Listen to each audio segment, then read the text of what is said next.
가정에서 또는 직장에서 우리 일터에서 사람과 사람 사이에 어떠한 관계를 맺으며 살아야 할 것이냐 하는 바울의 교훈을 들었습니다. 이제 오늘 골로새 4장 2절부터 6절까지를 보시게 되면 성도의 신앙생활에 대한 몇 가지 교훈이 나오는데요. 오늘은 특별히 그 중에 첫 번째 기도 생활에 대한 교훈에 대해서 함께 생각을 해보도록 하겠습니다. 2절을 다시 한번 보시게 되면 기도를 계속하고 기도에 감사함으로 깨어 있으라 해서 기도에 깨어 있으라는 교훈을 주고 있습니다. 그런데 이 기도에 깨어 있으라는 말 속에는 한 가지의 의미뿐만이 아니라 여러 각도로 우리가 묵상을 해볼 수가 있는데 제가 한 세 가지 정도 이렇게 영역을 나누어서 생각해 보았어요. 기도에 깨어 있으라 할 때 그 첫 번째는 기도하는 일에 깨어 있으라 하는 의미로, 두 번째는 기도할 때 깨어 있으라 하는 의미로, 그리고 마지막 세 번째는 기도함으로써 깨어 있으라 하는 이 세 가지를 놓고 같이 한번 묵상을 해보도록 하겠습니다. 제일 먼저 기도하는 일에 있어서 깨어 있으라 하는 것은 쉽게 이야기하면 우리의 기도 생활에 열심을 내라, 이런 의미겠죠. 성도의 기도 생활은 신앙함에 있어서 필수적인 요소입니다. 매우 중요하면서도 반드시 해야 하는 당위성을 갖는 것이 기도 생활입니다. 그래서 다시 한번 2절을 보시게 되면 앞부분에 기도를 계속하고 이렇게 되어 있죠. 우리 지금 성경 말고 그 이전 성경인 한글 개역 성경을 보게 되면 이 기도를 계속하고의 부분에서 기도를 항상 힘쓰고 이렇게 번역을 해 놓았습니다.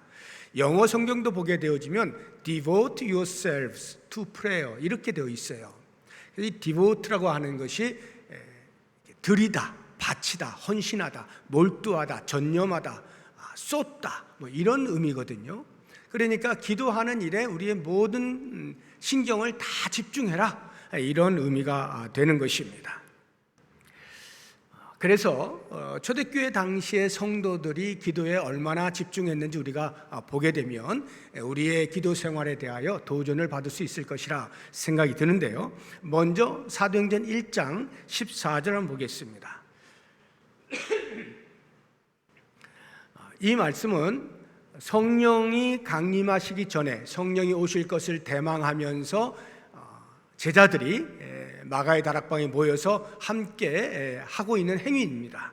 여자들과 예수의 어머니 마리아와 예수의 아우들과 더불어 마음을 같이하여 오로지 기도에 힘쓰니라, 이렇게 되어 있죠. 그 다음에 성령이 강림하신 이후에 초대교회 성도들의 삶에 대해서 한 단편을 우리가 보게 되면 사도행전 2장 42절인데요. 그들이 사도의 가르침을 받아 서로 교제하고 떡을 떼며 오로지 기도하기를 힘쓰니라, 이렇게 되어 있습니다. 그래서 그 당시 초대교회 성도들을 목회하는 사도들이 워낙 많은 사람들이 순식간에 교회 안으로 들어오게 되어지면서 할 일이 너무 많아져서 구제하는 일에 있어서 누구는 빠지고 누구는 더 주고 이런 불균형이 일어나게 되었을 때에 우리가 지금 뭔가를 놓쳤다 하고는 다시 목회의 본질로 돌아가야 되겠다라고 하면서 한 말이 있습니다. 사도행전 6장 4절인데요. 우리는 오로지 기도하는 일과 말씀 사역에 힘쓰리라 해서 이 세 구절을 보면 공히 똑같은 한국말이 나오죠. 오로지라는 말입니다. 오로지 기도한다 할 때 이 오로지가 전념하다라는 뜻을 가지고 있는 것입니다. 물론 그렇다고 해서 전념하여 기도한다는 것이 어떤 양적인 개념을 말하는 것은 아니에요. 제 후배 목사님 가운데 기도하는 일에 아주 열심히신 목사님이 계시는데요. 그분은 밥 먹고 잠자는 것 빼고는 다 기도하는 시간이라고 말하기보다는 기도하다가 짬을 내서 밥 먹고 잠잔다라고 표현하는 것이 더 맞을 정도로 기도에 집중하시는 목사님이에요. 그렇다고 해서 그것이 계속 얼마만큼 오랜 시간 동안 기도하느냐라고 하는 그것으로 우리의 신앙함의 어떤 수준을 결정해서는 안 돼요.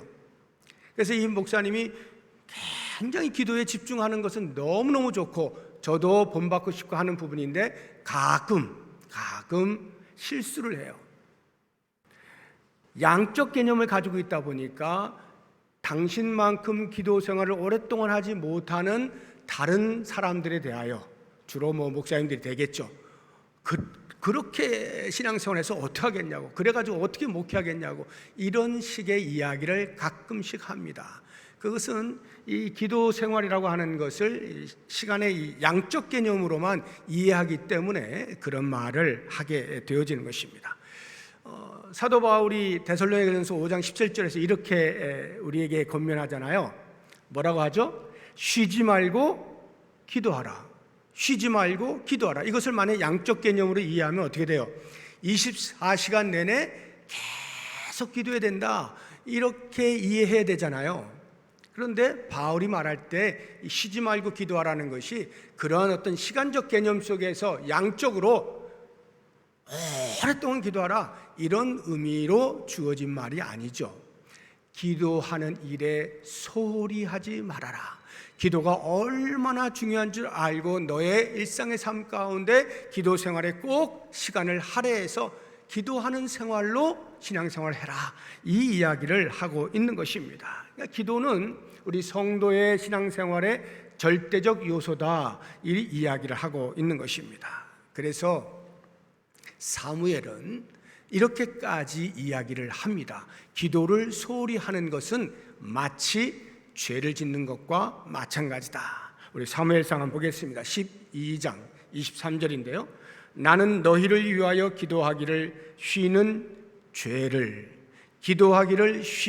죄를 여호와 앞에 결단코 범하지 아니하고 선하고 의로운 길을 너희에게 가르치겠다 해서 이스라엘 민족이 왕을 구합니다.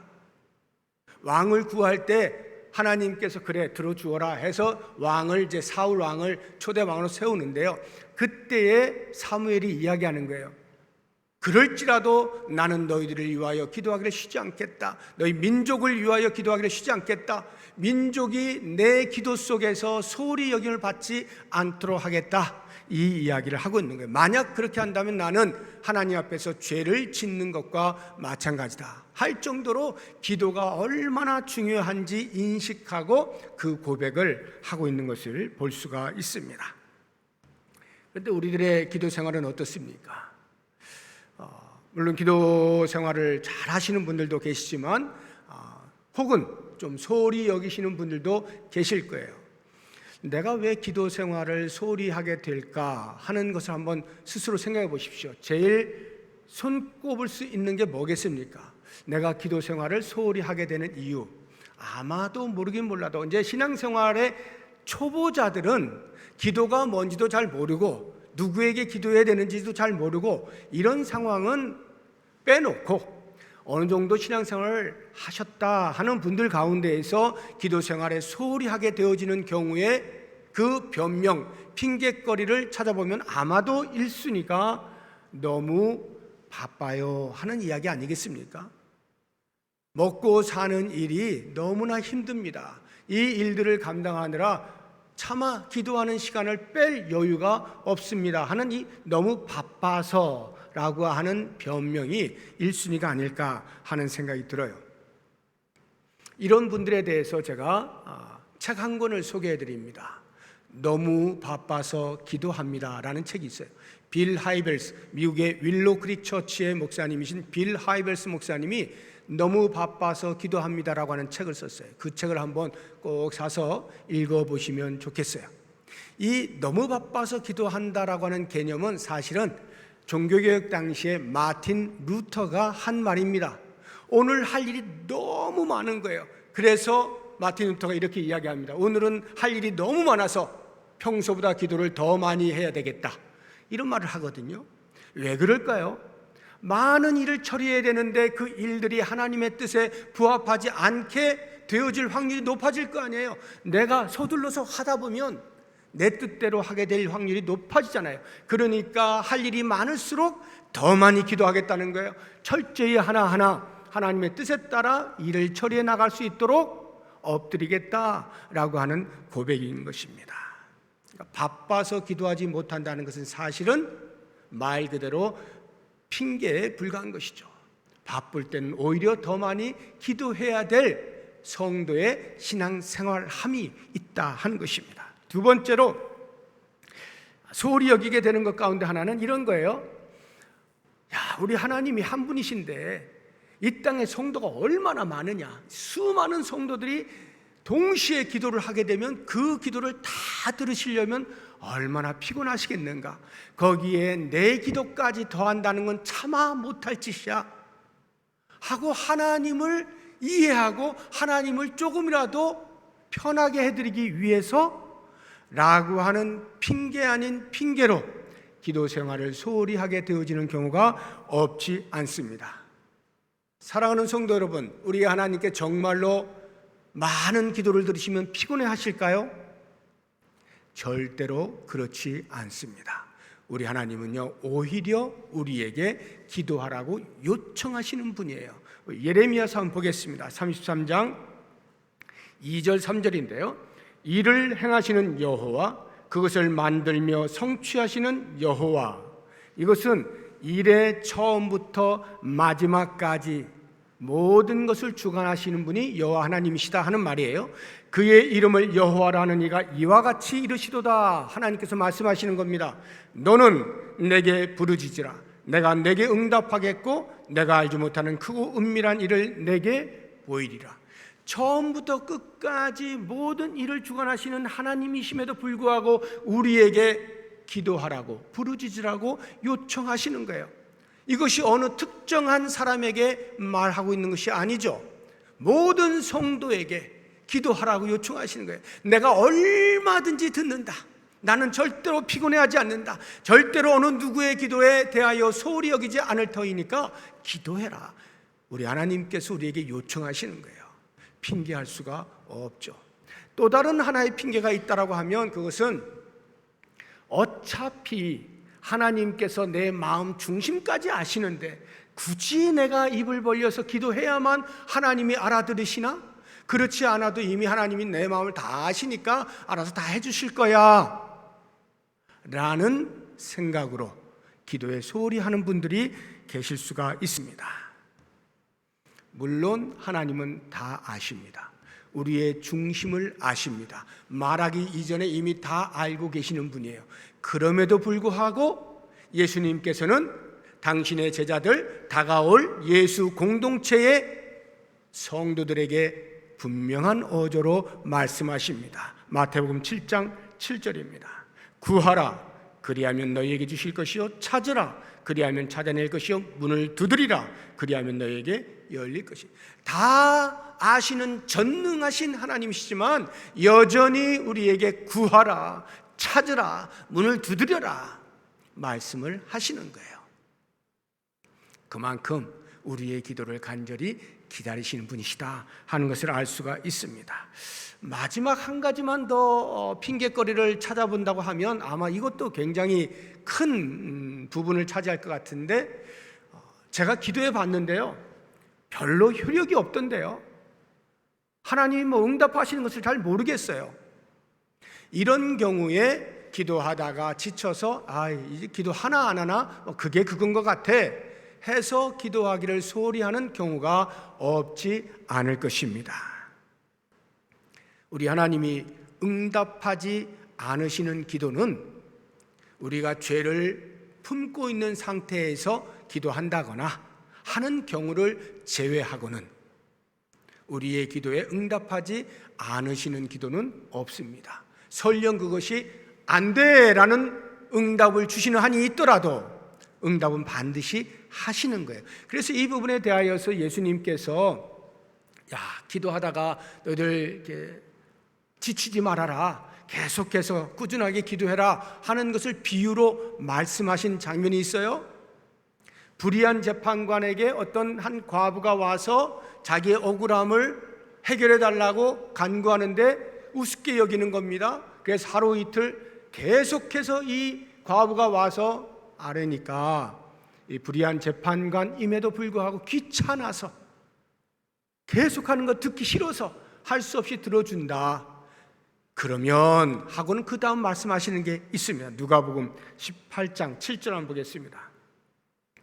하물며 불의한 재판관도 귀찮아서 들어주는 것이라 한다면, 하물며 하나님께서 그 밤낮 부르짖는 택하신 자들의 원한을 풀어주지 아니하시겠느냐? 그들에게 오래 참으시겠느냐? 하고는 반드시 응답해 주시니까 끝까지 기도해라, 낭망하지 말고 기도해라, 포기하지 말고 기도하라 하는 말씀을 가르쳐 주시는 것입니다. 사랑하는 성도 여러분, 얼마나 기도 생활에 많은 시간을 투자하고 있습니까?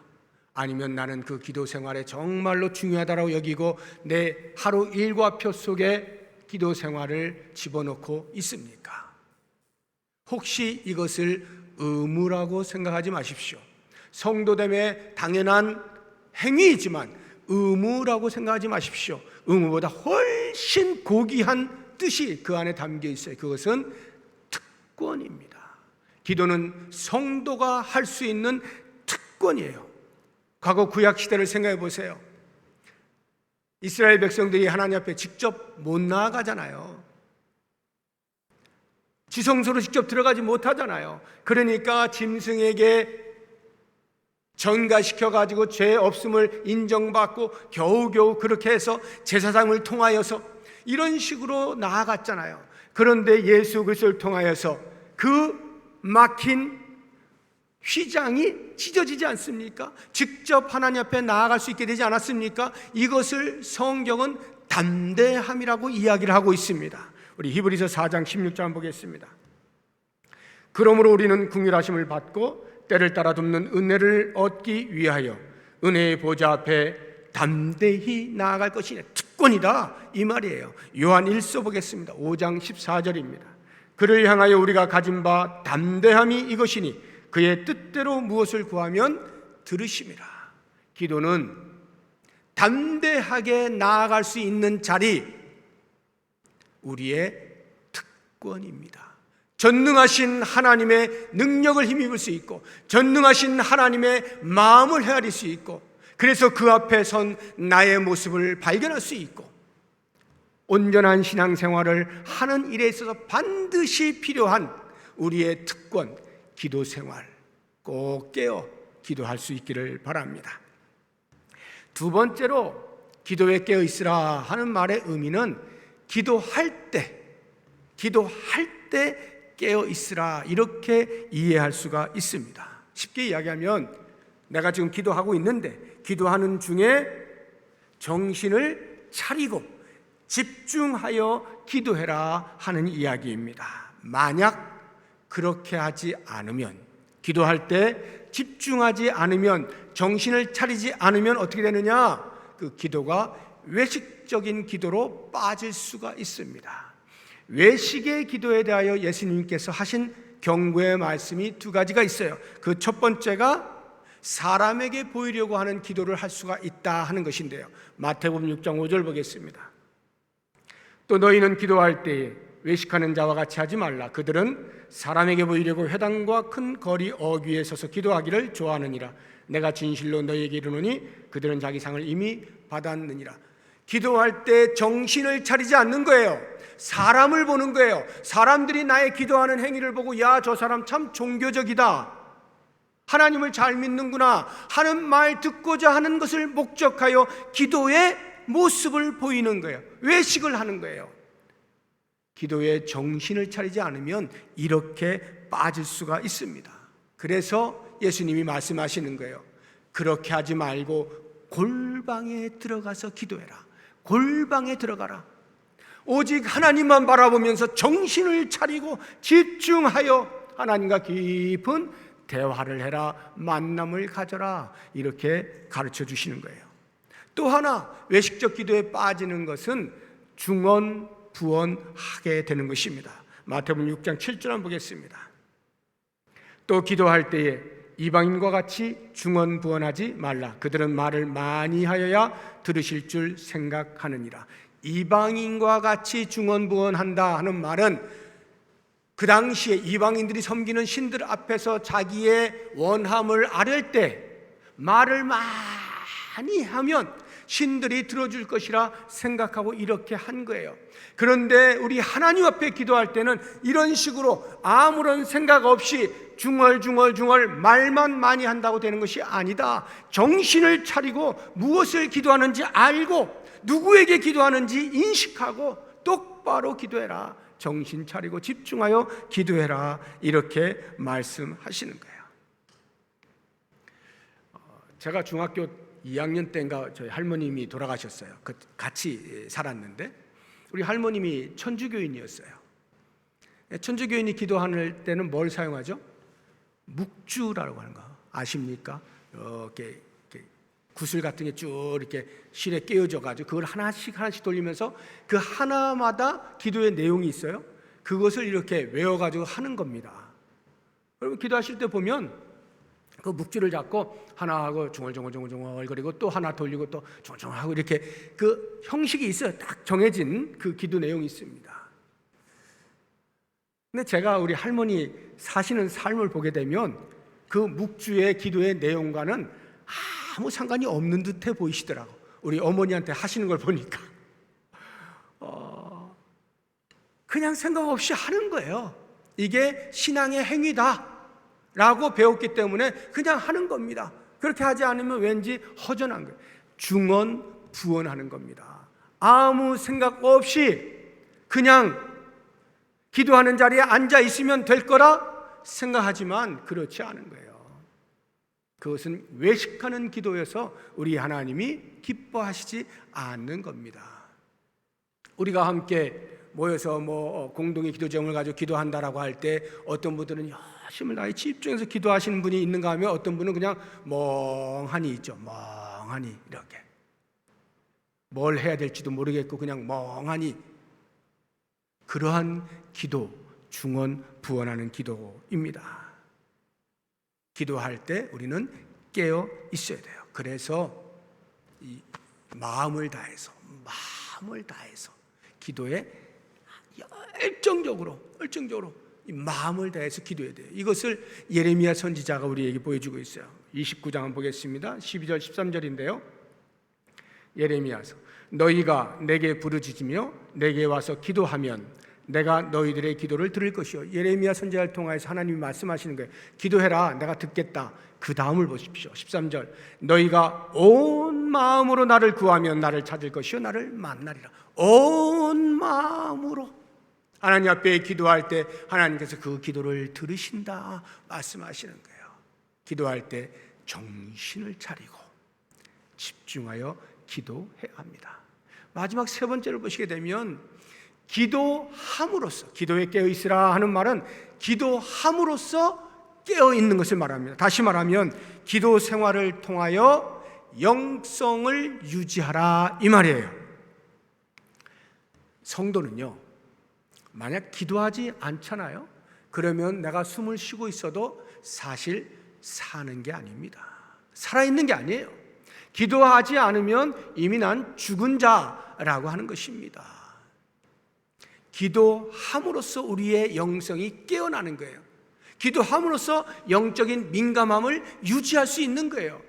기도함으로써 영적 각성이 일어나게 되는 것입니다. 그래서 사도 바울이 빌립보 지역에 가서 복음을 전하다가 그 귀신 들린 여인, 점치는 여인 고쳐주었다가 감옥에 갇히잖아요.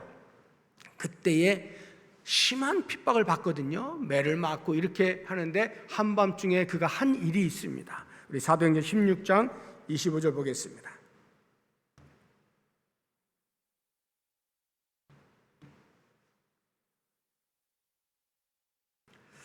한밤중에 바울과 실라가 기도하고 하나님을 찬송하며 죄수들이 듣더라. 한밤중에 매를 맞고 해서 얼마나 곤하겠어요. 몸이 이 피로가 쌓였을 거 아니에요. 그럼 한밤중에 푹 자야죠. 그런데 한밤중에 일어나서 기도를 합니다. 저는 생각해 봤어요. 무슨 기도를 했는지에 대한 내용이 언급되어 있지 않습니다. 여러분들이 한번 상상해 보세요. 바울이 핍박을 받아요. 좋은 일 해주고, 그리고 감옥에 갇힙니다. 그리고 한밤중에 일어나서 기도를 해요. 뭘 기도했을까? 또는 왜 기도했을까? 저는 아무리 생각해도 이렇게 귀결이 됩니다. 복음을 전하기 위해서 멋지게 출발을 했는데, 그리고 좋은 일을 해주었는데, 오히려 감옥에 갇히게 되었을 때, 그 고난을 받게 되었을 때, 이거 봐라, 이상하다, 왜 하나님이 나를 이렇게 하시지? 라고 생각하면서 그 고난으로 인하여서 자신의 사명을 잊어버릴까봐, 놓칠까봐, 영적인 민감함을 놓칠까봐, 그래서 그 한밤중에 일어나서 기도하는 거 아니겠어요?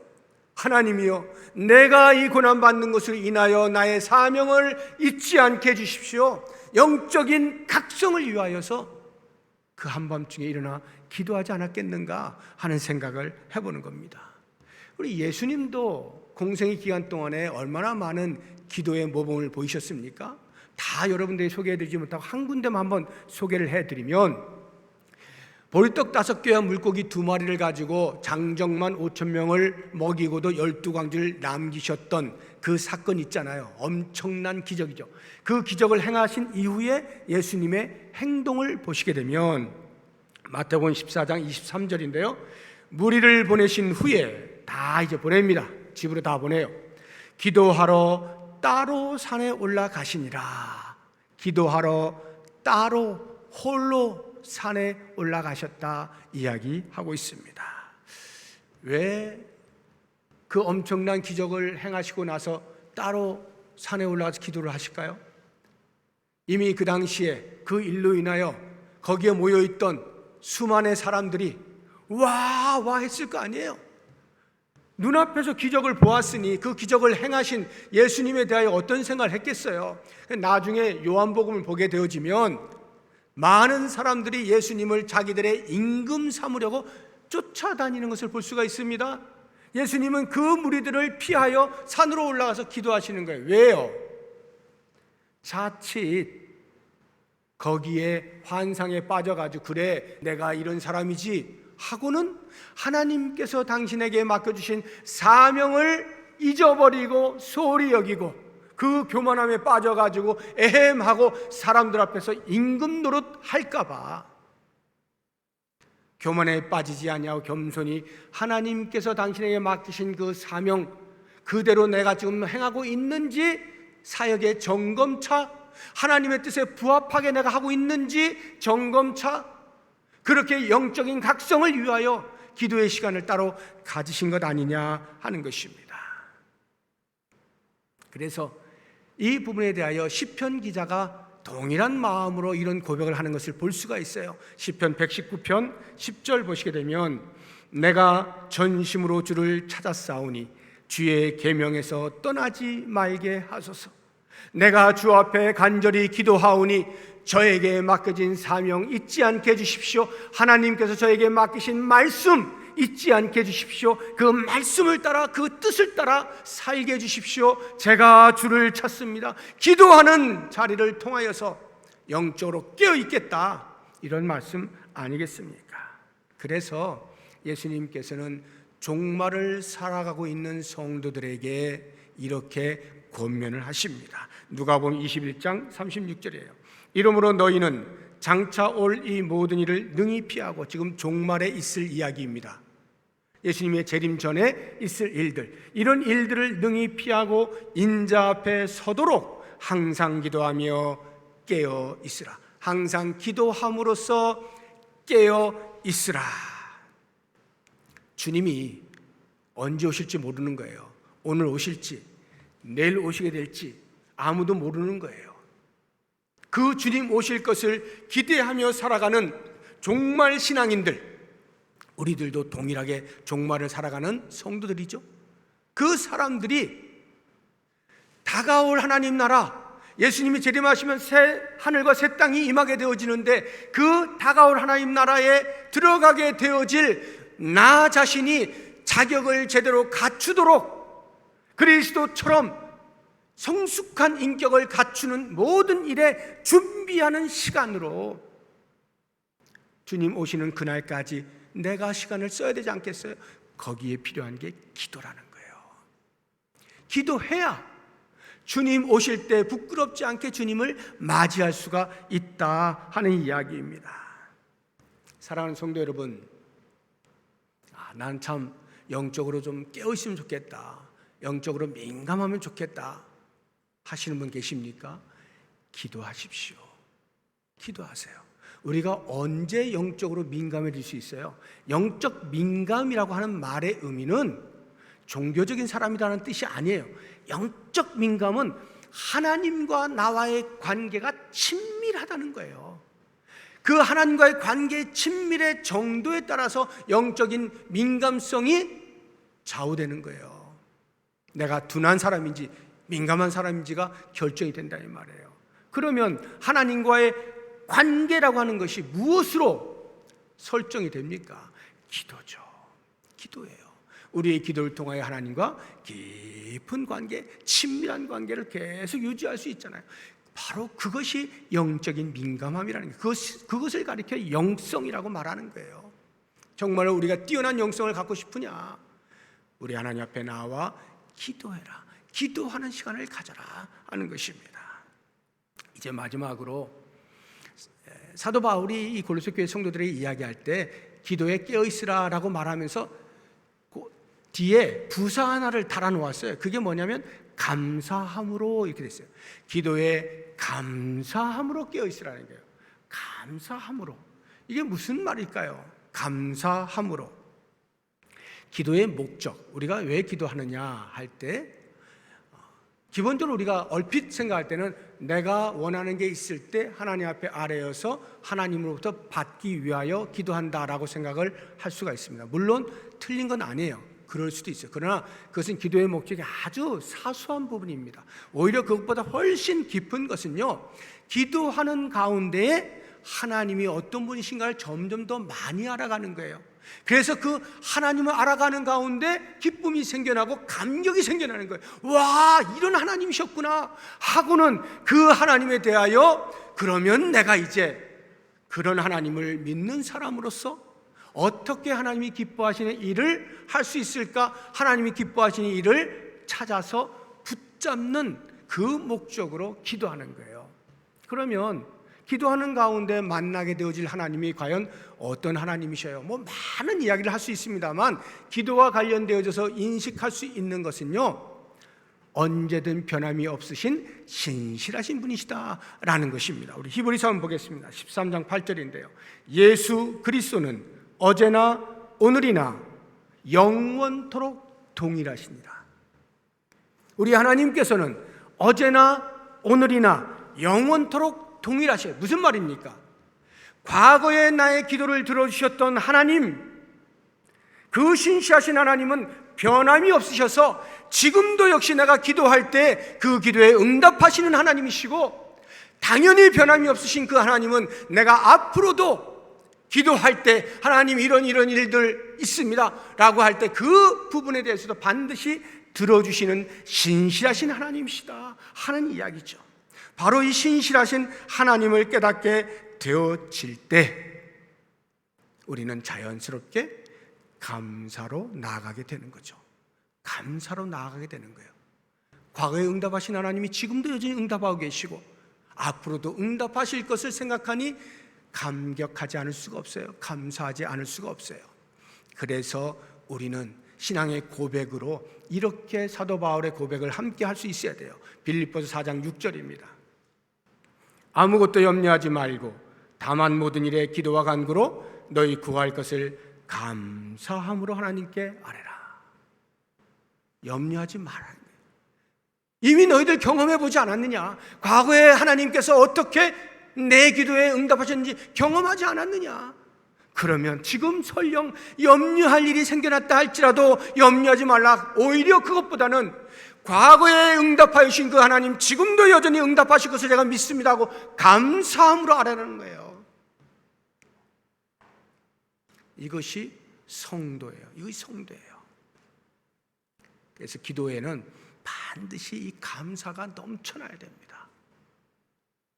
오늘 말씀을 한번 정리해 보겠습니다. 좋은 성도, 성숙한 성도, 좋은 교회, 성숙한 교회, 무엇으로 할 수 있습니까? 다른 거 많이 있지만 오늘 기도에 대해서 우리가 교훈을 받고 있으니까 기도 소리가 끊이지 않는 성도, 기도 소리가 끊이지 않는 교회가 건강한 성도, 건강한 교회입니다. 그것이 좋은 교회예요. 만약에 기도하는 소리가 줄어들잖아요. 그러면 상대적으로 늘어나는 소리가 있어요. 불평, 원망, 냉소, 비난, 험담, 이런 소리가 많아집니다. 기도하는 소리가 줄어들면요, 이런 사람의 소리가 크게 돼 있어요. 그런데 반대로 기도하는 소리가 점점 많아지잖아요. 기도하는 소리가 점점 커지잖아요. 그러면 이 사람의 소리가 자연히 줄어드는 것을 보게 됩니다. 여러분 한번 보십시오. 주변을 보세요. 우리 교회를 보세요.